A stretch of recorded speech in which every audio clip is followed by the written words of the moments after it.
This founder believes technology will replace sports agents and be able to provide better competitive opportunities for athletes and coaches.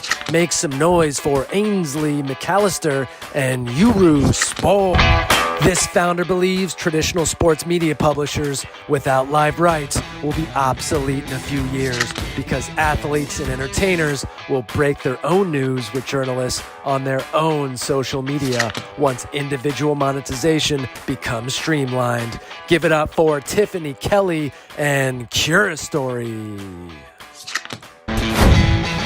Thank you, founders, for those introductions. Let's kick it over to our head referee, Nick.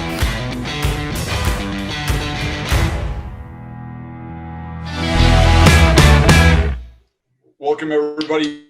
We are in the Elite 8 of the Sports Startup Digital Debate Competition, and we are in the Sports Tech and Analytics. We have two amazing founders, Tiffany and Ainsley, ready to debate head-to-head on certain topics. So let's get ready to debate. To start things off, we're going to do a coin flip to see who will receive the first question. Ainsley, would you like heads or tails? Heads. It is heads. So would you like to receive the question or defer? I'll receive it. Okay, great. Oh, I wasn't thinking you bring it. So I like the trash talk. So remember, you'll each get 45 seconds to answer uninterrupted, and then the other person will get 45 seconds, and then you can banter back and forth. Good luck to the best of you, and let's put 10 minutes on the clock and get this started. So for the first question, do you think you should be optimizing for exit in the early stages of building your company? And Ainsley, you'll start with that. All right, great question. So I personally believe that you really should not worry about optimizing for exit. I think really what you should be focused on is just building an awesome company that solves the customer's problem in an absolutely seamless way. Brings so much value to your customers that the investors offers will start coming to you, and once it has enough zeros that it can't be resisted, that's when you entertain it.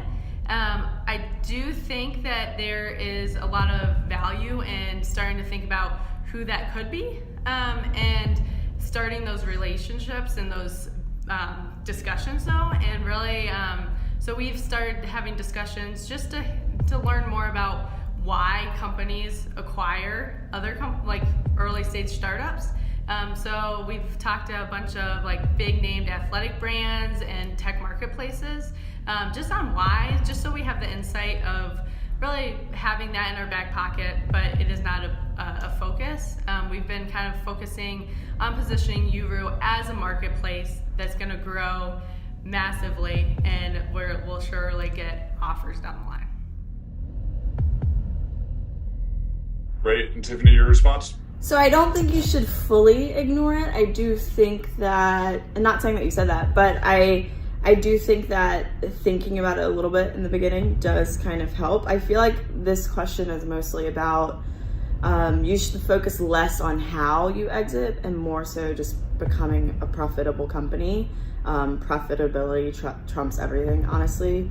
But yeah, I feel like when people ask about exiting, they're typically asking, do you want to get acquired or IPO? What would make the most sense for you? And I don't think you should spend too much time on that. I think it's just making sure that your company is, like you said, solving a problem, but just extremely profitable, and not spending crazy time thinking on how, but you should kind of have it in the back of your mind a little bit. Great. We'll just move right on to the next question after that. So according to CB Insights, 42% of startups fail due to lack of market need. If market forces have challenged your initial convictions, how do you weigh the responsibility of investor capital versus your determination?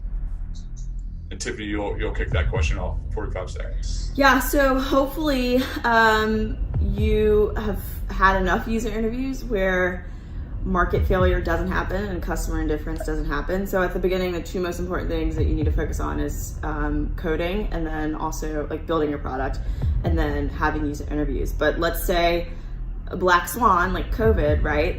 Their customer behaviors are changing. your product could not be needed anymore within the market. And so I think what you need to do is just have a serious conversation with your investors of needing to pivot, and coming with them like, hey, like data says X, like this isn't what customers want anymore. This is how their behavior has changed.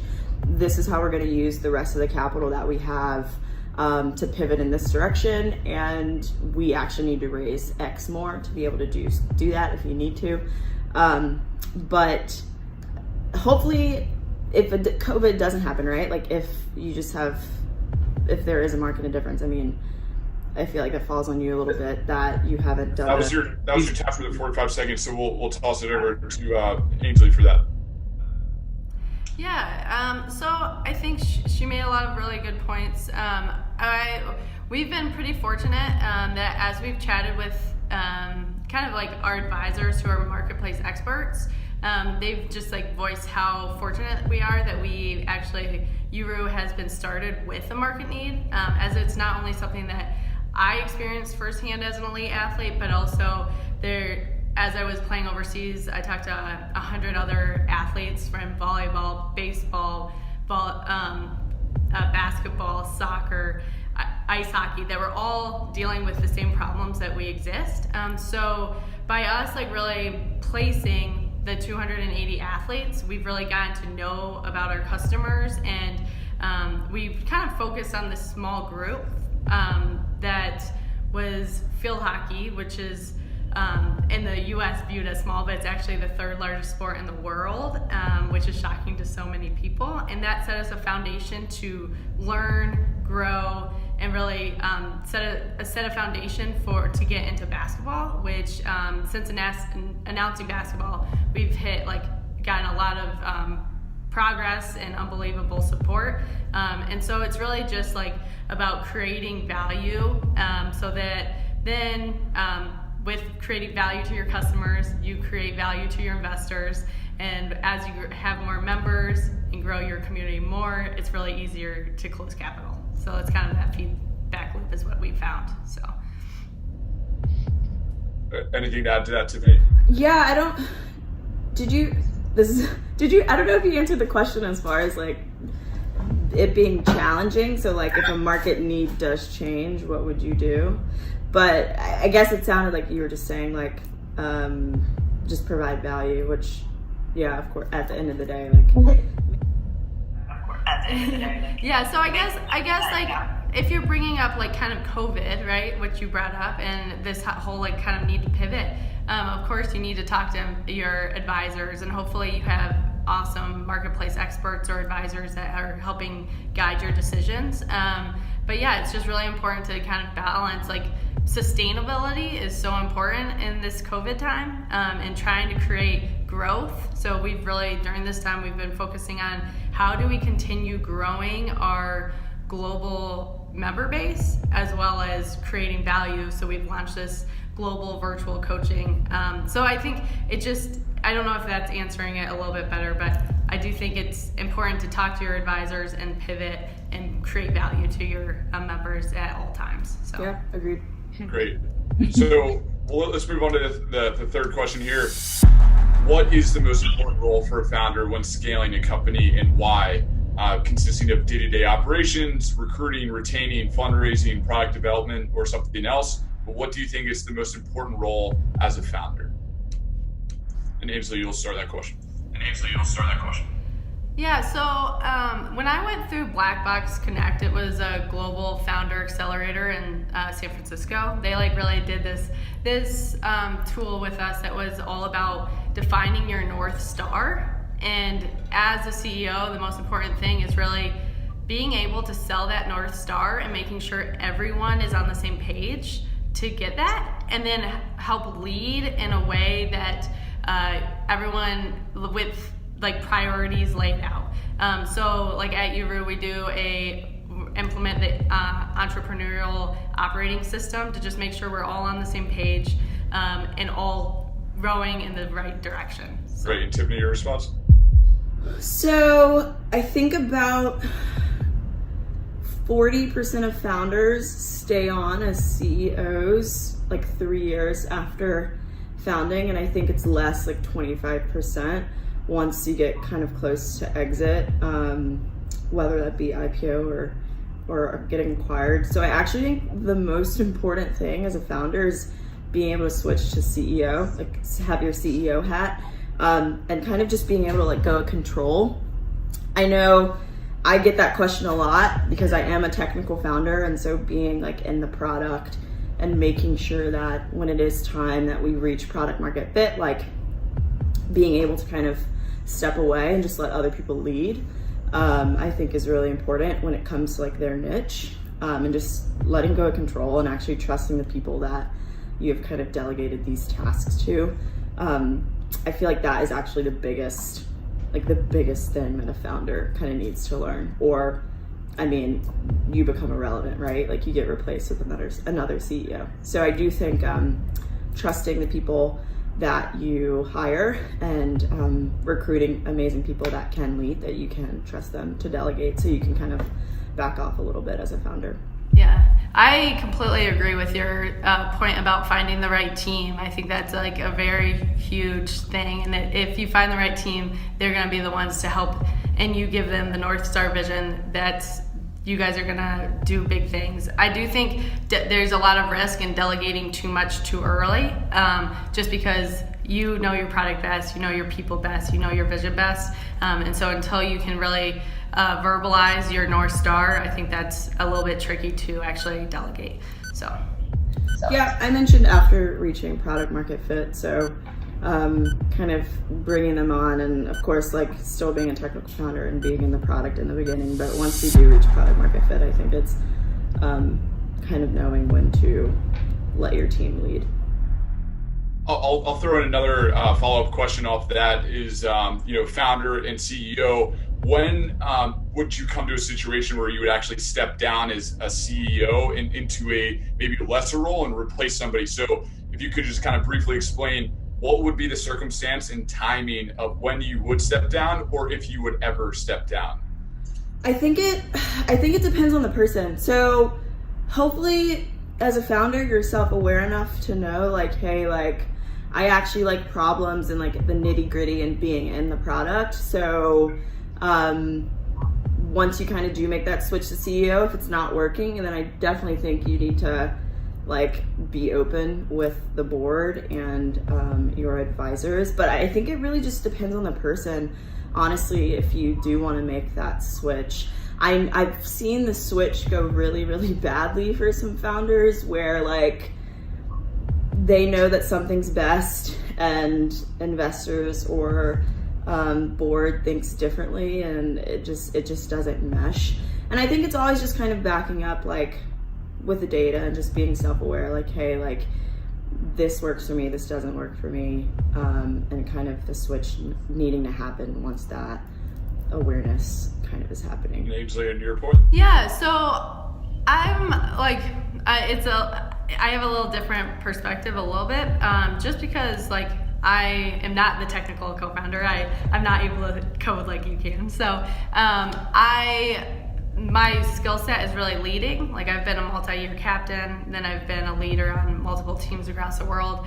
I also, though, we have a very open kind of dynamic and team vibe at Uru, where I want people to constantly give me feedback. I'm constantly looking to learn and grow, and I want to try to grow with this company as far as I can. And if it ever comes to a point where I'm not the best leader to take Uru to the next level, then that's going to be a discussion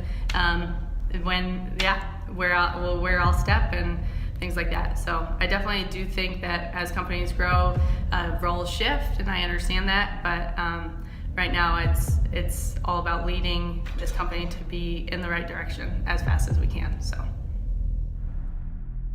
Anything to also add to that, Tiffany, or before we move to the next question? No, I don't think so. I think we kind of covered everything. Great. Just be self-aware. We'll end this on an overtime question. So, what are the most important characteristics you look for in an investor? And Tiffany, you'll start this question.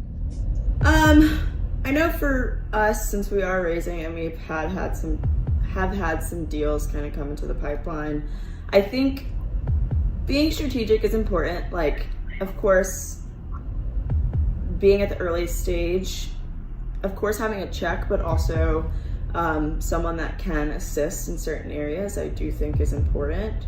I also do believe that the strategic relationship kind of does come with like boundaries and just like trusting me as a founder and knowing that I'll kind of be open and obviously be open with metrics and kind of explaining how we're growing month over month.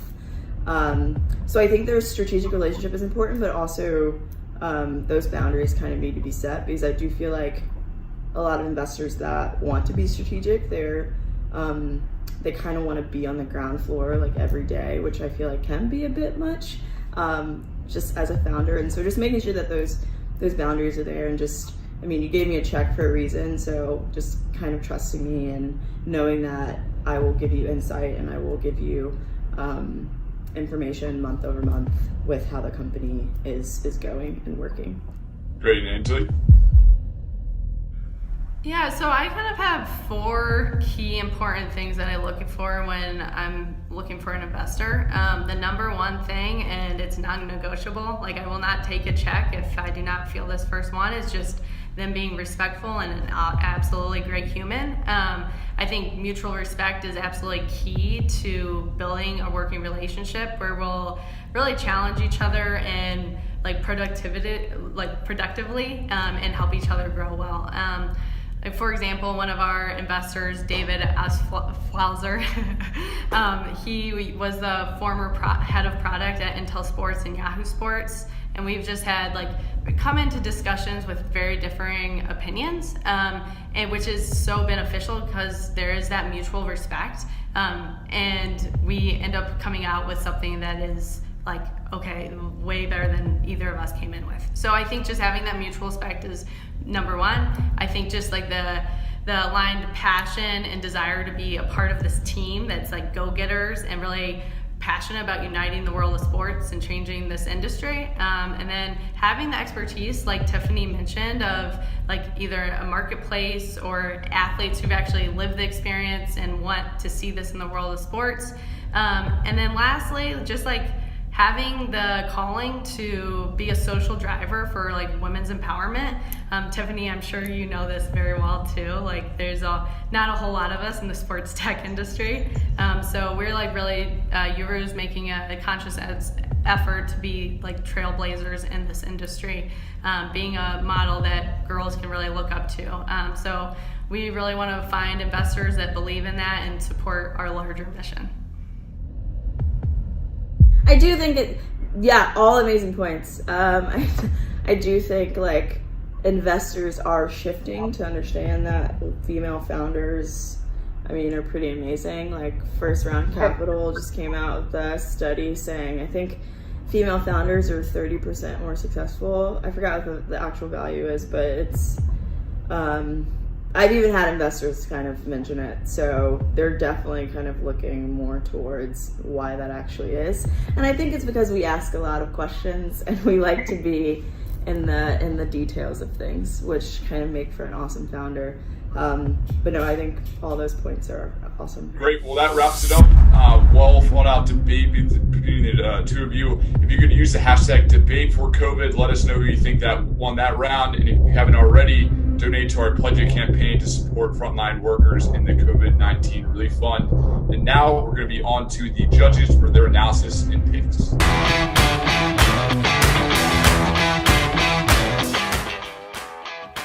Now let's introduce our judges. First up, Tracy Deforge, founder of The Players Impact. Next, Joey Brander, president and managing partner at First Serve Partners. And lastly, Diana Melencio, VC at Wise Ventures. Let's kick it over to our head referee, Nick. All right, that wraps up an amazing debate in the Elite Eight for the Sports Tech and Analytics. Great job, Tiffany and Ainsley. And now we're on to the judges' votes and their analysis. So to kick things off, we're going to have Tracy. Could you provide your analysis and your vote for this round? For sure. Yeah, thanks. Really excited to see two very strong female entrepreneurs this round. Always a fan of that. So I guess I'll start with the first question. I thought the first round went to Ainsley. I believe that she's absolutely right. How do you optimize for exit is really just, I believe you build for opportunities, right? You build for the opportunities. She said you got to solve the customer's problem, and then you'll have those options. You'll have the optionality, I guess, because Tiffany's belief in becoming profitable doesn't always mean that's your exit. But again, both very strong answers. Second round, talking about the lack of market need and the being able to pivot. I think that round definitely went to Tiffany. Super strong, very articulate way that she talked about the necessity around pivoting if you need to, but listening to market feedback. And definitely she was strong enough to call out, I think, Ainsley's lack of an answer on that one. So that was good. Third round, I also gave to Tiffany. I think she had some really good answers as far as that role of a founder. A founder can't just be a visionary. They have to be, roll your sleeves up and getting there. So she had a much more in-depth answer to that, which I really appreciated. But then coming down through the other questions, and I want to be sensitive to time. I thought that Ainsley had some thoughtful, consistent answers behind her decision to work with investors and to how she would continue to lead the company. So at the end of the day, I chose Ainsley, but I really thought it was a super, super close match. Great. Thanks for that analysis, Tracy. And that gives Ainsley 1 vote. And now we're going to move over to Joey for his analysis and picks. Thank you. Yeah, I'm going to have to go with Tiffany on this one. I think that actually she almost delivered a knockout blow just from the first 2 questions alone. I think that, of course, while it's important to understand everything about your target consumer, what they're looking for, what their needs are, and the white space you're looking to fill in the market, I think that knowing equally as much as possible about, 1, how you build either a profitable company, or 2, how you build something that can be a compelling acquisition target for larger players in the space. Listen, if you're going to raise outside capital, if you're going to raise investor capital, which often you need to compete, you're going to have to be able to answer those questions of how exactly you're going to do that. I think that with everything happening in the world right now on a macroeconomic level, the days of companies that are incredibly high burn without any legitimate path to either profitability or a clear exit, I think those days are long gone, as they should be. And at the end of the day, you have to have a clear plan or path to do one of those things. Otherwise, you're going to be reliant on raising round after round after round, and at some point, the investors are going to say, "Okay, how do I make my money back?" At the end of the day, cash is always going to be king, and you have to figure out a way to answer one of those 2 questions. In the second round, I think, again, Tiffany made a ton of sense in terms of the one distinct advantage a startup is always going to have over a larger corporate player is the fact that they can run incredibly lean and they can pivot incredibly fast. So if market conditions are changing, if they see another opportunity within their space, if there's something that they can capitalize on to be opportunistic, they can pivot in a day's time if they need to. They have the infrastructure set up to be able to do that and hopefully derive value from that. So having the founder having their pulse on exactly what's happening within their industry is essential in being able to use that as their advantage. And I think the last couple of rounds were a bit more even, but I agree with Tracy in that it's important for founders to be both visionaries and get in the trenches. And as I said, it all just comes down to knowledge and knowing every single thing you possibly can, being obsessed with learning not just about your customer, but about how you turn this business into something that can put that cash back in either your pocket or that of your investors. So that's the name of the game at the end of the day. Great. Well, thank you for that analysis, Joey. And we have a tiebreaker. So 1 vote for Tiffany, 1 vote for Ainsley to decide who will go to the Final Four. So, Diana, you are in the hot seat for this one. Could you please provide a analysis and your pick to decide who will go to the Final Four? Yeah, I mean, I thought it was a really great debate, and it was really tight, much like what Tracy said. I thought each founder made some solid points. Ainsley's really great at communicating her point of view, and then from an investor perspective, I thought that Tiffany is incredibly self-aware and knowledgeable about what her strengths are, and she seems like someone that would be coachable, which is something that's really important for venture capitalists. So I'll do this question by question. Look at my notes here. The first question for me was actually a tie. I agreed with a lot of the points that they both brought up. I don't believe that you should focus on an exit and instead focus on solving a real problem and ensuring that you're delivering significant stakeholder value.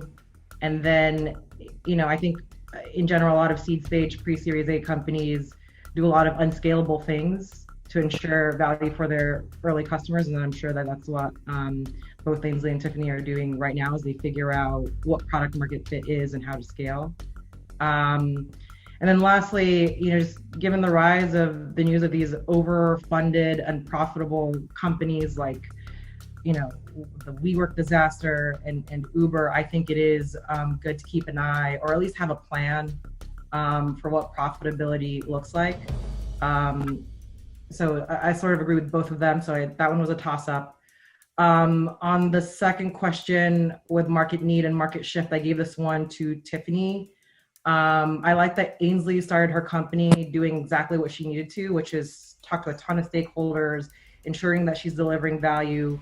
But then she didn't really answer the question with any specifics. She brought up sustainability and growth, but didn't say how. I loved Tiffany's answer around an honest conversation with investors, which I hope that my founders do, especially about pivoting, which is something that nearly all startups have to do. So I thought that was great, and Tiffany took that question from me. On the third question, that was also a tie for me because I thought they both made good points. I think you should have a North Star to rally your team around. And I also think that as you scale, you need to know when to let go and delegate. But what won the debate for Tiffany for me was the question around whether or not the CEO should step down. As I mentioned at the beginning, I think Tiffany is incredibly self-aware and can speak to her strengths. I think, yes, in the beginning, founders are best at articulating their vision, but often, what she said, with young founders, unless the founder has previously also run a multi-million-dollar company and scaled a team of that size, you really need someone with domain expertise and experience to come in and help build that company up. So I agreed with Tiffany there, and she won that round for me. And then, just quick touch on the last question about what they look for an investor. Me, I think that it should be strategic. Tiffany seems like she's very open to coaching. I love that Ainsley broke it down. Being respectful, mutual respect is something that's incredibly important. I've been on the other side of it as a founder, and I've seen VCs know exactly what to do after a 30-minute conversation to someone that's been running their company for several years. So I think that that's incredibly important. Expertise is important, and obviously, like I'm a big proponent of women's empowerment and funding female founders. So in the end, it went to Tiffany by a small margin, but Tiffany won it for me. Great. Thank you, Diana, for that. And congratulations, Tiffany. You just got a ticket to the Final Four. Well fought out battle by Ainsley. Good work on that end. Thank you, Tracy, Diana, and Joey for all that analysis and feedback to our founders. And if you haven't already, please donate to the Pledge It campaign to support the CBP COVID-19 Relief Fund and use the hashtag debate for COVID to let us know about who you thought won that round. Thank you, and we'll see you into the next round.